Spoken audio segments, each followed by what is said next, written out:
وَاتَّبَعُوا مَا تَتْلُو الشَّيَاطِينُ عَلَىٰ مُلْكِ سُلَيْمَانَ۔ اب ایک اور حقیقت نوٹ کیجئے، جب کسی مسلمان امت میں دین کی اصل حقیقت، اصل تعلیمات سے بہت پیدا ہوتا ہے تو رجحان کدھر ہو جاتا ہے؟ جادو، ٹونا، ٹوٹکا، تعویذ، عملیات،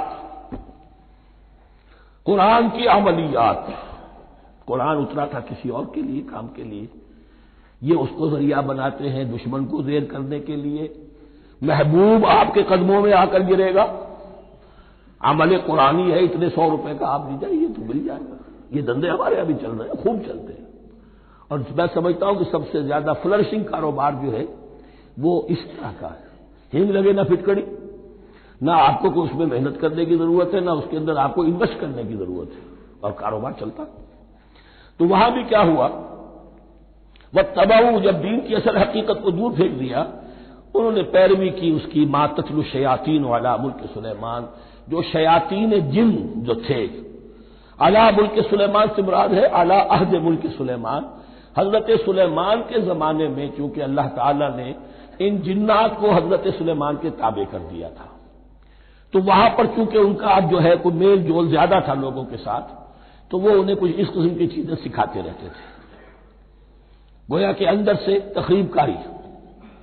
وَاتَّبَعُوا مَا تَتْلُو الشَّيَاطِينُ عَلَىٰ مُلْكِ سُلَيْمَانَ وَمَا كَفَرَ سُلَيْمَانُ وَلَٰكِنَّ الشَّيَاطِينَ كَفَرُوا، اور سن لو، سلیمان نے کبھی کفر نہیں کیا، بلکہ یہ شیاطین تھے کہ جو کفر کرتے تھے۔ جادو کفر ہے، لیکن آپ کو نقش سلیمانی آج تک بھی لفظ ملے گا، نقش سلیمانی۔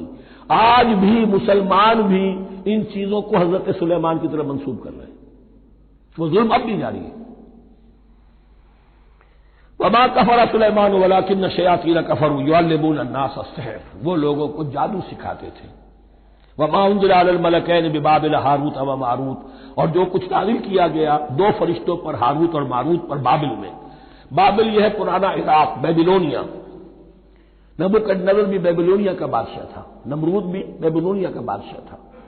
عراق کے بادشاہوں کا لقب ہی تھا نمرود، نواردہ اس کی جمع ہے۔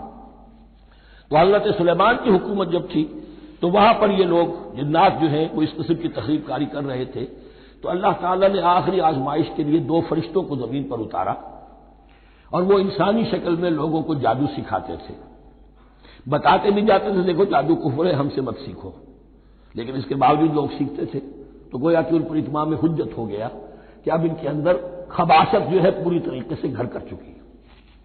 وما يعلمان من احد، اور وہ نہیں سکھاتے تھے کسی کو بھی، حتی یقولا انما نحن فتنۃ فلا تکفر، یہاں تک کہ وہ کہہ دیتے تھے کہ دیکھو ہم تمہاری آزمائش کے لیے بھیجے گئے ہیں، ہم فتنہ ہیں، تو تم کفر مت کرو۔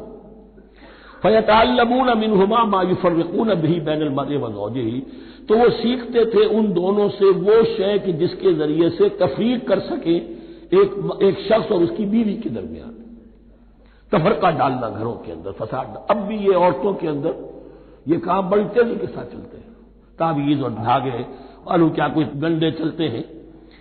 وما هم بضارین بہ من احد، اور نہیں تھے وہ ضرر پہنچانے والے کسی کو کچھ بھی الا باذن اللہ۔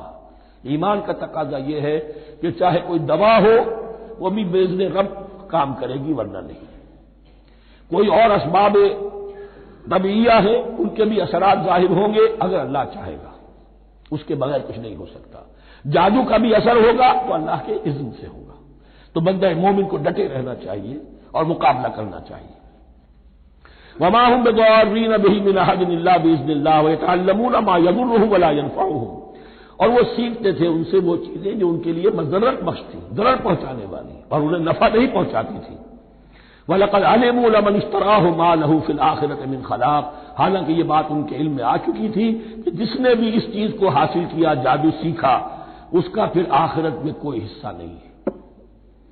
وَلَبِئْسَ مَا شَرَوْا بِهِ أَنفُسَهُمْ، اور بری تھی وہ چیز جس کے لیے انہوں نے اپنے آپ کو فروخت کر دیا، لَوْ كَانُوا يَعْلَمُونَ، کاش کہ انہیں علم ہوتا۔ وَلَوْ أَنَّهُمْ آمَنُوا وَاتَّقَوْا، اور اگر وہ ایمان رکھتے اور تقوی کی روش اختیار کرتے، لَمَثُوبَةٌ مِّنْ عِندِ اللَّهِ خَيْرٌ، تو بدلہ پاتے اللہ کی طرف سے بہت ہی اچھا، بہت خیر۔ لَوْ كَانُوا يَعْلَمُونَ، کاش کہ ان کو معلوم ہوتا۔